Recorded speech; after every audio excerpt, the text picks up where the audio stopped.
I am an attorney, been practicing about 33 years here in San Diego. Have spent a lot of time working on business and real estate matters. Do some probate and estate administration.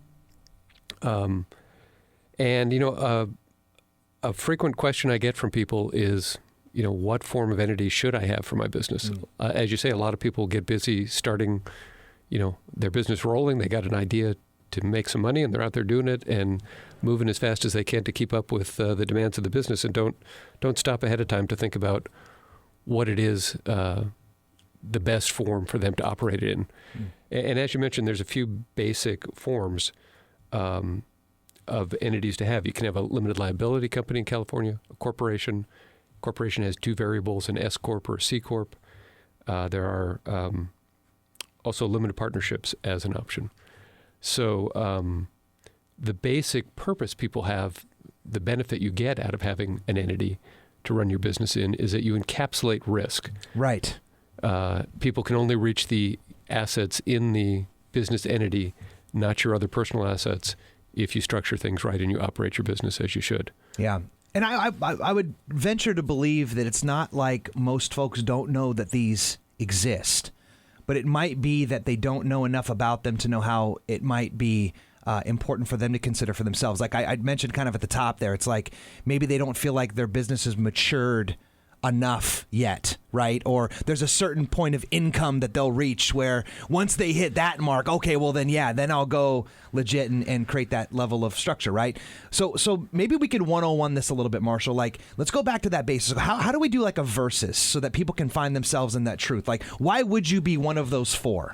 Yeah, I think I like to look at it from kind of the easiest to operate to the more difficult to operate. Fair enough. Which is more complex. So the easiest thing to do is a limited liability company. You form that.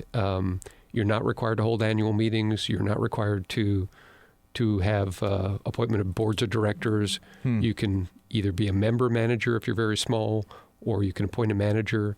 And the basic requirement for an LLC to keep that risk encapsulated is you don't mix your personal assets with the business assets.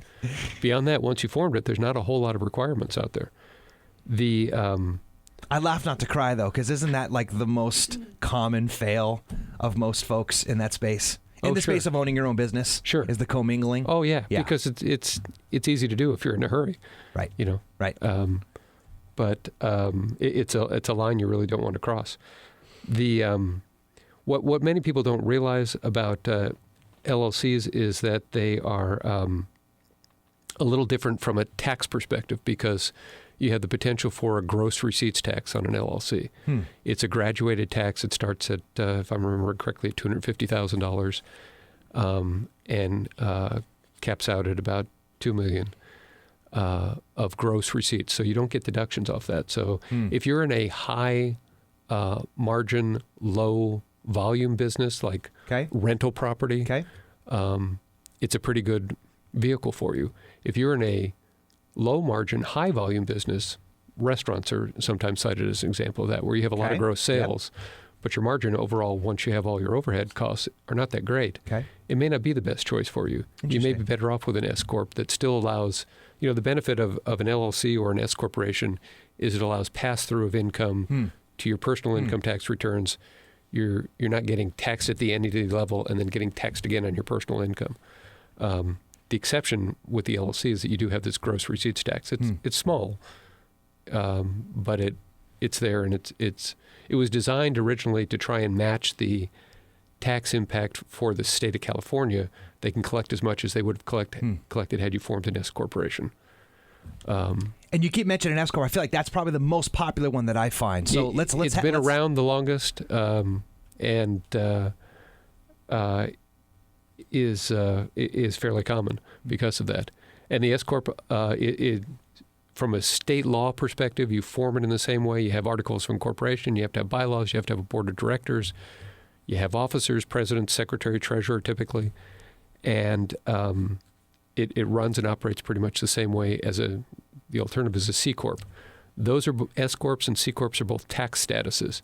You make an election to be an S Corp, and it allows you to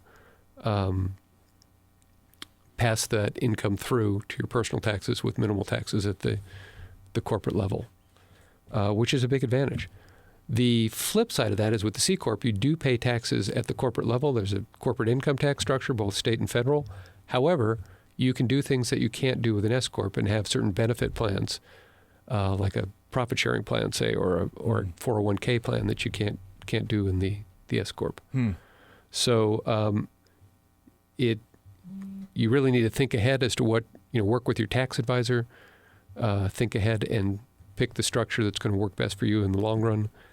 But those are the two basic options. And then there's the limited partnership, right? Yeah, the limited partnership's not nearly as common these days. It was sort of been shelved by many people since LLCs came along. They are somewhat simple to operate. I mean, they are a partnership.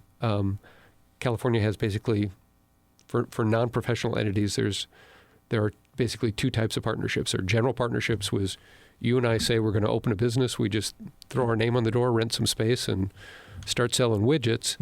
We're a partnership. If we want to limit our liability, we can form a limited partnership, which is a filing with the Secretary of State as a limited partnership. The limited partnership has two forms of partners, general partners and limited partners. Limited partners are similar to shareholders in a corporation or members in an LLC. They have no liability for the entity's business as long as they're not commingling assets again. The general partner, though, you do have to have at least one general partner, and it has unlimited liability, as do both partners in a general partnership.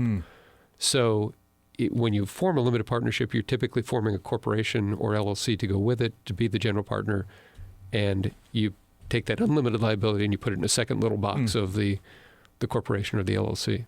So, Marshall, which one is best? No, I'm totally kidding. Yeah. And the truth is, of course, that you've got a great, I would say, point of reference for this. With your many years of experience, watching how people have done this wrong and the intentional and unintentional consequences as fallout from not having these correct structures in place. What's your one, wish or prayer to Truth Nation right now that they take from this quick little primer of it's really 3, but there's like 3.5, 3.5. We'll throw the limited partnership as the 0.5. What's your prayer for them that's listening to this right now for the first time? It's twofold. One is select the right entity for you. And the second part of that is, to many people, that's completely tax-driven. And it's true. And that's an important factor. It's an extremely important factor. It's a dollar and cents factor. Yeah. But to justify the cost of setting it up in the first place is usually where that conversation stems from. Exactly. And a lot of people are led into it by their CPA. If they're running a business, they're working with a CPA every year to do their taxes, and at some point they suggest something, and discussion kicks off. Yep.